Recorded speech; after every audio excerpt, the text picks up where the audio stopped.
What if the most terrifying crimes of the 20th century did not happen in dark alleys, but in the safest places money could buy?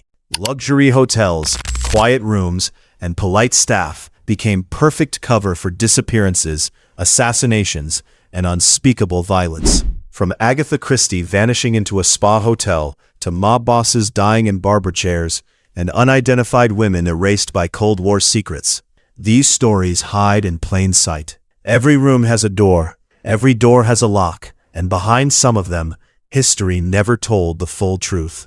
Stay with me, because once you enter these bizarre hotel crimes of the 1900s, there is no easy checkout. Number 1. Uncovering the Queen of Crime's greatest real-life mystery, the most culturally resonant hotel-related enigma of the 20th century remains the 11-day disappearance of Agatha Christie in December 1926, a case now surging back into public fascination as its 100th anniversary approaches in 2026. On the night of Friday, December 3rd, at approximately 9:30 in the evening, the world's most famous mystery novelist rose from her armchair inside her Berkshire home, kissed her 7-year-old daughter Rosalind goodnight, and drove away alone into the winter darkness in her Morris Cowley. By the following morning, her abandoned car was discovered at Newlands Corner, positioned on a chalk slope, with its headlights still cutting through the fog, triggering one of the largest manhunts Britain had ever seen. More than 15,000 volunteer detectives joined over 1,000 police officers, and for the first time in British history, aircraft were deployed for aerial reconnaissance. As newspapers speculated about suicide at the Silent Pool, or a murder plotted by her husband, Colonel Archibald Christie, who had recently confessed his love for another woman, the truth was far stranger. Agatha Christie was hiding in plain sight at the Swan Hydropathic Hotel in Harrogate, a fashionable 1920s spa town known as a silk hat station, where elites gathered to take medicinal waters. She checked in under the name Mrs. Teresa Neal, deliberately adopting the surname of her husband's mistress, Nancy Neal, and spent 11 days fully immersed in hotel life. She attended balls, dined in the Wedgwood restaurant, and calmly read newspaper reports about her own disappearance. Her presence was eventually exposed when Bob Tappan, a banjo player at the hotel, recognized her and notified authorities. The choice of the Swan Hydropathic, now the Old Swan Hotel, reflected how high society hotel rituals could erase identity through anonymity and routine. When Archie Christie arrived to collect her, she reportedly made him wait in the lounge while she carefully changed into an evening dress, a detail that still fuels debate over whether this was a dissociative fugue brought on by grief and trauma or a calculated act of psychological revenge. Biographers later noted that the death of her mother earlier that year, combined with her husband's infidelity, pushed her into what was described as a nervous breakdown. Forensic psychologists would later interpret her disappearance as a possible dissociative fugue, a rare condition where a person adopts a new identity to escape overwhelming emotional pain. The fact that Agatha Christie never addressed the incident in her autobiography or interviews left a permanent void in the historical record, transforming the Swan Hydropathic into a century-long site of literary and forensic pilgrimage, and cementing this case as one of the most bizarre hotel mysteries in true crime history. Kicking things off at number 2, with one of the darkest hotel crimes in American history, the death of Roland T. Owen inside room 1046 of the Hotel President in Kansas City in January 1935 remains one of the most brutal and baffling unsolved murders ever linked to a hotel setting. A man using the name Roland T. Owen checked in, carrying almost nothing, only a comb, a toothbrush, and toothpaste tucked into his coat pockets, immediately raising suspicion. He requested an interior room on a high floor, insisted the shades remain drawn, and spent hours sitting alone in complete darkness, lit only by a small table lamp.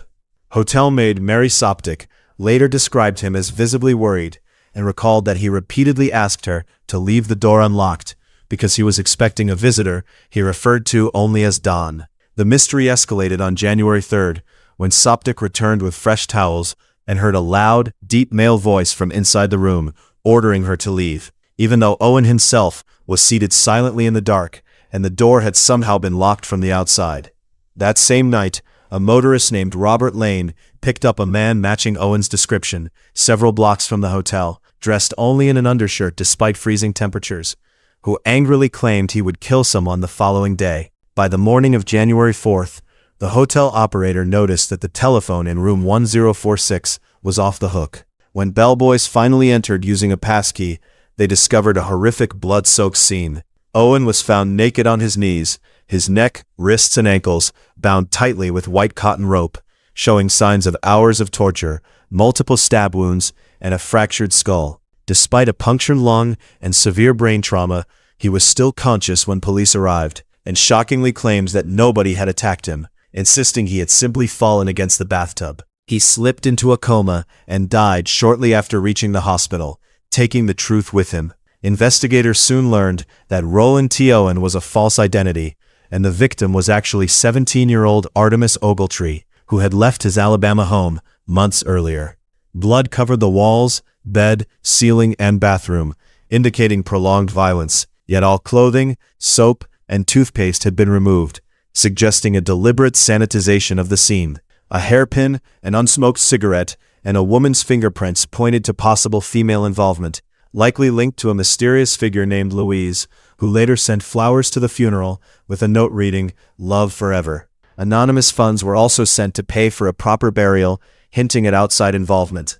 The presence of Don, the unidentified rough-voiced man, and Louise suggests a complex, possibly mob-related operation that used the hotel president as a temporary execution chamber. This case remains a cornerstone of bizarre hotel crimes because it demonstrates how psychological silence, fear, and anonymity can render even the most violent murder legally unsolvable.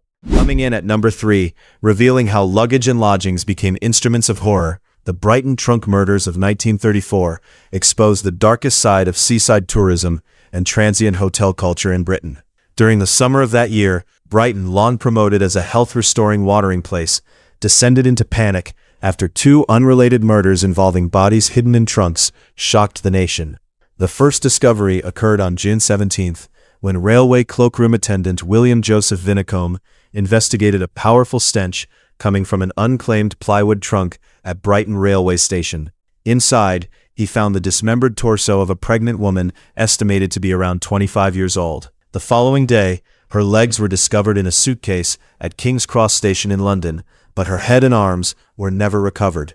Newspapers cruelly nicknamed her the girl with the pretty feet due to the elegant shape of her limbs, yet despite reviewing 700 missing persons files, police were never able to identify her. The investigation into this case led officers door to door across Brighton, inadvertently uncovering a second and entirely separate murder.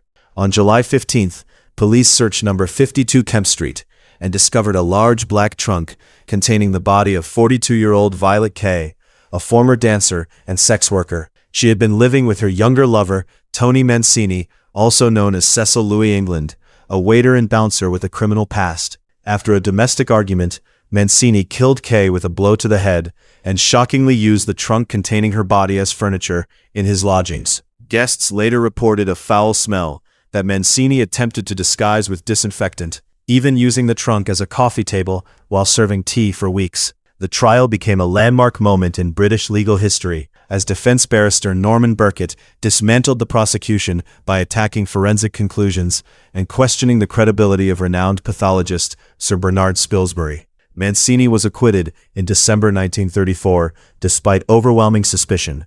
Decades later, in 1976, he confessed to the murder in a Sunday newspaper, but double jeopardy laws prevented retrial. Landing at number 4, marking the most infamous barbershop execution in hotel crime history, the morning of October 25, 1957, brought a violent end to an era of American organized crime inside the Park Sheraton Hotel in Midtown Manhattan. Albert Anastasia, boss of the crime family that would later become the Gambino Organization, and once feared as the Lord High Executioner of Murder Incorporated, entered the hotel's barbershop for what should have been a routine haircut.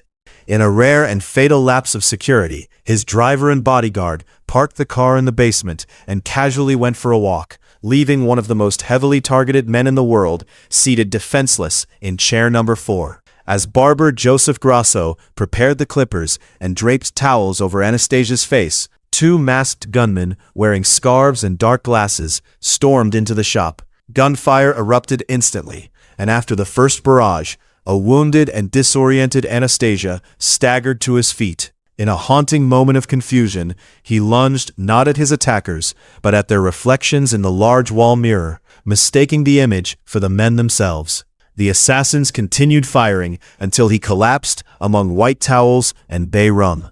14 eyewitnesses were present, and more than 100 detectives were assigned, yet the murder remained officially unsolved for years due to the iron code of silence known as omerta.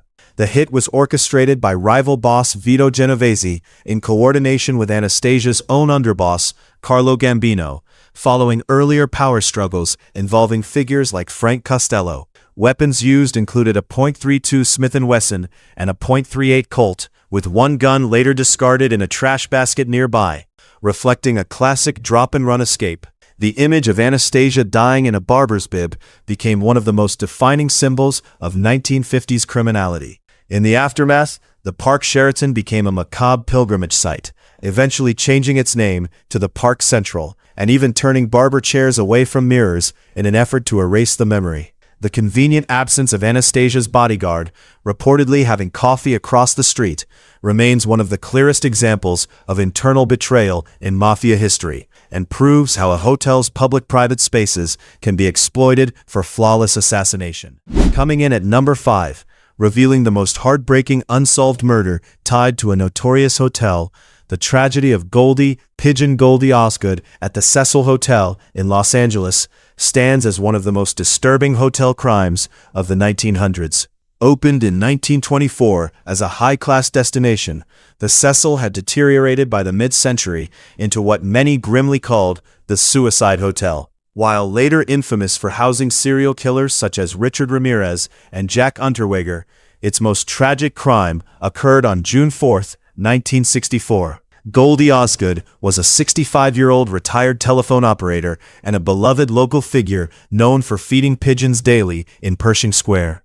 That morning, a hotel employee discovered her body inside her ransacked room where she had been raped, stabbed, and strangled with shocking brutality. Beside her lay 2 deeply symbolic items, her Los Angeles Dodgers baseball cap and a paper bag filled with birdseed. Investigators faced immense difficulty searching a crowded hotel in a high-crime district, where constant movement made tracking suspects nearly impossible. A 29-year-old man named Jacques Ellinger was arrested after being seen nearby in blood-stained clothing, but he was eventually cleared due to lack of evidence. The murder was never solved, becoming a grim symbol of the vulnerability of elderly residents who treated hotel rooms as permanent homes. By 1964, the Cecil had shifted from serving travelers to housing itinerant and low-income long-term tenants, creating what criminologists later described as an unsupervised space.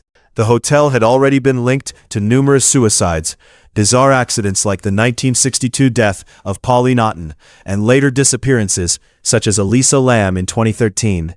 Goldie Osgood's murder highlights the failure of the hotel-as-home model, where security depends on overwhelmed management systems rather than personal protection. Her predictable routines, once a sign of stability, made her an easy target in an environment defined by anonymity and decay. Rolling in at number 6, exposing a Cold War ghost hidden by hotel anonymity, the Isdal woman case from Norway in 1970 represents one of the most sophisticated identity erasures ever documented. On November 29, 1970, a hiker and his daughters discovered the badly burned body of a woman in the remote Isdalen Valley near Bergen. The scene appeared deliberate, with bottles of liquor, rubber boots, and an empty plastic passport cover arranged nearby. Her front was charred while her back remained untouched, and forensic analysis revealed she had died from a combination of sleeping pills and carbon monoxide poisoning, suggesting she was burned while still alive. Investigators soon traced her movements through a network of Norwegian hotels, where she stayed under at least 7 aliases, including Fenella Lorch, Genevieve Lancier, Claudia Tielt, Alexia Zarnay Merches, Vera Jarley, and Elizabeth Lienhauer. Hotel staff consistently described her as fashionable, reserved, and constantly on guard, often requesting room changes shortly after checking in. In abandoned suitcases at Bergen railway station, police discovered 5 100 Deutsche Mark notes and a notebook filled with coded travel entries. Even more chilling, every clothing label had been removed, and medication labels were deliberately scratched off to prevent identification. Her dental work, featuring unusual gold crowns, suggested she grew up in Central or Eastern Europe, and her travel pattern aligned closely with secret Norwegian penguin missile tests. The level of identity sanitization matched elite Cold War intelligence tradecraft. Despite countless hotel interactions, she was never identified, and although her death was officially ruled a suicide, many experts believe it was an intelligence-related execution. Her journey through hotels demonstrates how throwaway aliases, cash payments, and transient lodging allowed spies to vanish in plain sight. Closing out at number 7, with a modern hotel mystery that echoes Cold War espionage, the 1995 death of Jennifer Fairgate at the luxury Oslo Plaza Hotel proves that bizarre hotel crimes did not end with modern surveillance. Fairgate checked into room 2805 under an alias, even misspelling her false name as Jennifer Fairgate on the registration card. Astonishingly, she was allowed to stay for 3 days without presenting identification or a credit card, a major security failure for a 5-star hotel. When staff eventually knocked on her door to demand payment, a gunshot was heard from inside. Security found her dead on the bed with a 9mm Browning pistol in her hand and a bullet wound to her forehead. The scene showed professional erasure, with all clothing labels removed and the weapon's serial number destroyed using acid and mechanical filing. Forensic experts later noted her grip on the gun was unnatural, and there was no blood on her shooting hand, strongly indicating the suicide had been staged. Keycard data revealed she was absent from the room for nearly 20 hours, and she attempted international calls to non-existent Belgian numbers that were 1 digit away from real contacts.